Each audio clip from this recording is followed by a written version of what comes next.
Ramayanam part 3 విశ్వామిత్రుడిని అనుసరించిన రామలక్ష్మణులు రాక్షస సంహారం చేయడానికిగాను రాముడిని వెంట తీసుకెళతానని ఎప్పుడైతే విశ్వామిత్రుడు అన్నాడో దశరథుడు ఉలిక్కి పడతాడు.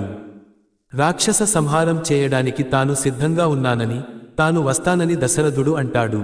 తాను రాముడి కోసం వచ్చానని, రాముడిని తన వెంట పంపించమని విశ్వామిత్రుడు కోరతాడు.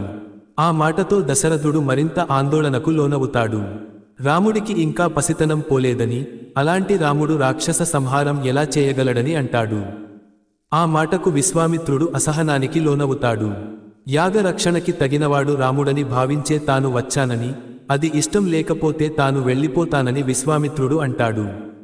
ఆయన కోపిష్టి అని తెలిసిన దశరథుడు మరింత కంగారు పడిపోతాడు. రాముడు విలువిద్యను పూర్తి చేశాడుగాని ఎవరితో ఇంతవరకు యుద్ధం చేసింది లేదని అంటాడు. రాక్షస మాయల పట్ల అతనికి ఎలాంటి అవగాహన లేదని చెబుతాడు. అతన్ని పంపించింది మొదలు తన మనసులో ఉండదని అంటాడు. అందువలన తనని తీసుకెళ్లమని కోరతాడు.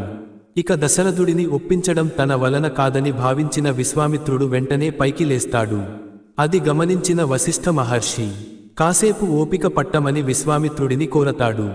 ఆ తరువాత ఆయన దశరథుడి దగ్గరికి వచ్చి ఆయనకి నచ్చజెబుతాడు. రాముడిని తీసుకువెళ్లడమనేది విశ్వామిత్రుడి వ్యక్తిగత కారణాల కోసం కాకపోవచ్చని అంటాడు. లోక కళ్యాణాన్ని కోరి విశ్వామిత్రుడు ఇలా చేస్తూ ఉండొచ్చునని చెబుతాడు. రాముడిని మహావీరుడిగా తీర్చిద్దడం కూడా ఆయన ఉద్దేశమై ఉంటుందని అంటాడు.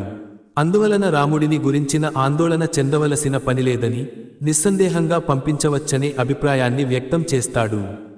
వశిష్ఠుడి మాటలకు దశరథుడి మనసు కొంత కుదుటపడుతుంది.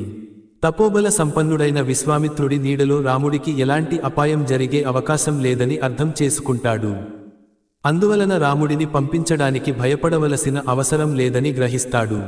విశ్వామిత్రుడికి తన అంగీకారాన్ని తెలియజేస్తాడు. తండ్రి ఆదేశం మేరకు రాముడు విల్లంబులు చేతబట్టి విశ్వామిత్రుడి వెంట బయల్దేరతాడు. అతన్ని విడిచి ఉండలేని లక్ష్మణుడు కూడా రాముడిని అనుసరిస్తాడు.